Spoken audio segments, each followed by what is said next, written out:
Sa isang abalang kalye sa Maynila, puno ng ingay ng mga jeepney at tambutsyo, nakatira si Liza, isang single mother at tindera ng balot. Kilala siya sa kanyang masiglang boses kapag sumisigaw ng balot tuwing gabi. Pero sa likod ng ngiti niya, may dinadalang sakit, isang sugat mula sa pagtataksil na hindi niya malimutan. Isang umaga, habang naghahanda siya ng itlog na balot sa maliit niyang kariton, may lumapit sa kanyang babae. Mukhang pamilyar, payat at may dalang isang lumang larawan. "Liza, ako to, si Ana," sabi ng babae. Tinig niya'y nanginginig. Napatigil si Liza, nanigas ang kamay niya sa pagkahawak ng mga balot. Si Ana, ang dating matalik niyang kaibigan, tumakas kasama ang kanyang asawa. 15 taon na ang nakalipas. Si Liza at Ana ay parang magkapatid noon. Magkasama silang lumaki sa Tondo, nagbebenta ng sampagita sa simbahan tuwing linggo.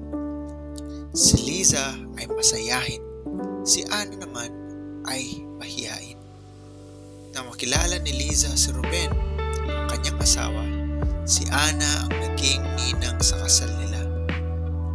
Pero isang taon, pagkatapos ipinanganak ang anak nilang si Joy, natuklasan ni Liza na may relasyon sina Ruben at Ana. Isang gabi, umuwi siya mula sa palengke at wala na silang dalawa. Kasama ang lahat ng pera na ipon nila para sa kinabukasan ng kanilang anak na si Joy. Mula noon, si Liza ay naging mag-isa. Pinalaki si Joy sa kanyang pawis at luha at itaninim sa puso ang galit kay Ana. "Anong ginagawa mo rito?" tanong ni Liza. Matalim ang boses. "Liza, kailangan ko ng tulong mo," sagot ni Ana. "May sakit ako. Hindi ko na kaya. Gusto ko lang makita si Joy bago ako mawala." Napailing si Liza, puno ng galit. "Pagkatapos mong sirain ang pamilya ko, ngayon hihingi ka ng tulong? Umalis ka na." Pero bago pa makalayo si Ana, nahulog nito sa kalsada ang isang litrato at sabay siyang hinimatay.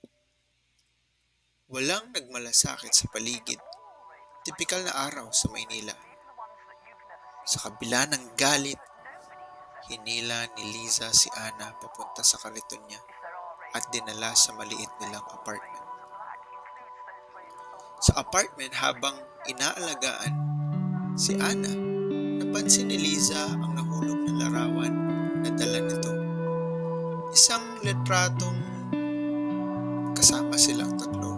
Siya, si Liza, si Ruben, at si Ana. Kasama si Joy na sanggol pa. Sa likod may nakasulat, "Patawarin mo kami, Liza. Hindi ko sinadya." Napakunot noo si Liza. Bakit may ganitong mensahe? Nang magising si Ana, dahan-dahang nagkwento ito. "Hindi ko gusto yung nangyari noon, Liza. Si Ruben ang may plano. Pinilit niya akong sumama, pero hindi ko kinaya ng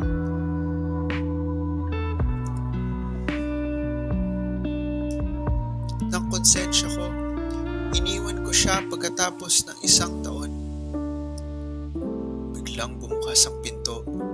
Si Joy, ngayong 15 taong gulang na, galing sa eskwela. Napatingin siya kay Ana. "Ma, sino to?" tanong niya. Bago pa makasagot si Liza, nagsalita si Ana. "Joy, ako ang tita Ana mo. Ako ang dahilan kung bakit wala ang tatay mo." Napatigil si Joy at tumingin kay Liza. "Ma, bakit hindi mo sinabi na may ganitong tao?" Akala ko papatay na si Papa. Napayuko si Lisa.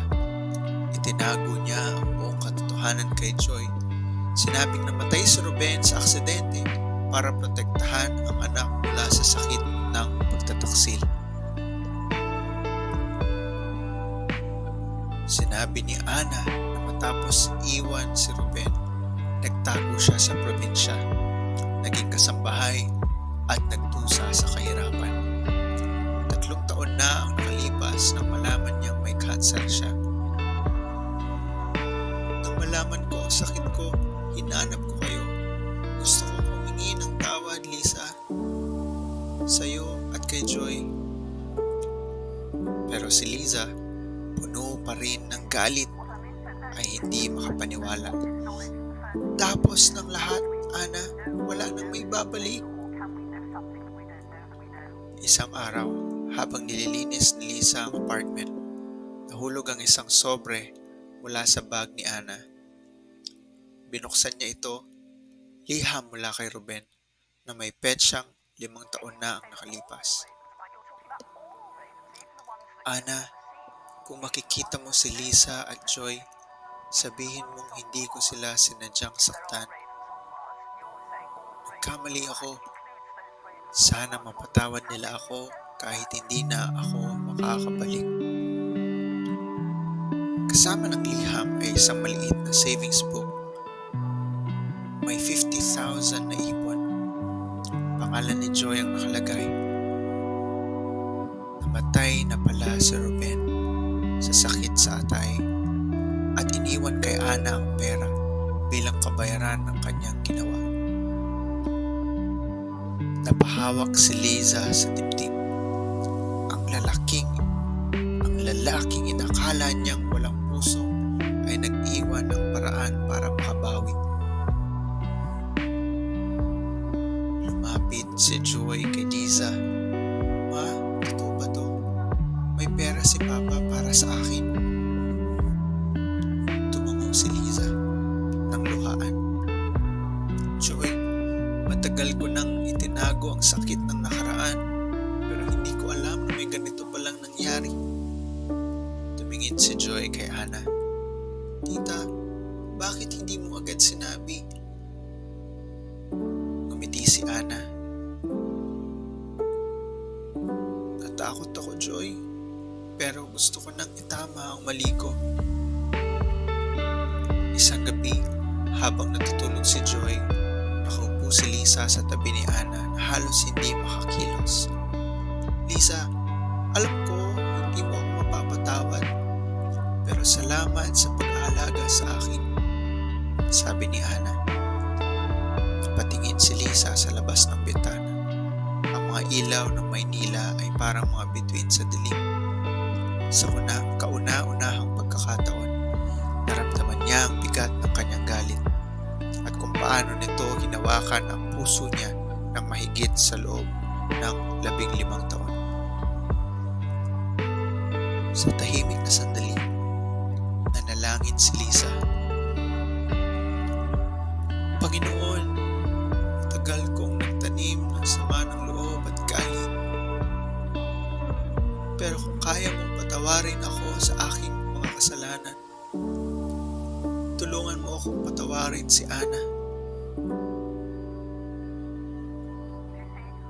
Sapagkat kung pinapatawad ninyo ang mga nagkasala sa inyo, patatawarin din kayo ng inyong Ama sa langit. Ngunit kung hindi ninyo pinapatawad ang mga nagkakasala sa inyo, hindi rin kayo patatawarin ng inyong Ama. O Panginoon, tulungan ninyo po ako. Amen. Naramdaman ni Lisa ang kapayapaang hinihintay niya.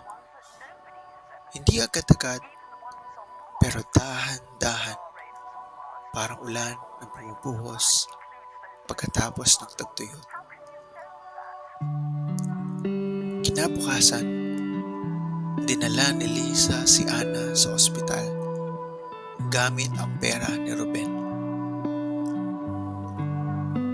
Nang mamatay si Ana, makalipas ng 1 linggo, si Lisa at Joy dinala ng kanyang abo pabalik sa tondo, kung saan sila unang nagkakilala. Ma, tama bang patawarin natin siya? Tanong ni Joy. Ngumiti naman si Liza.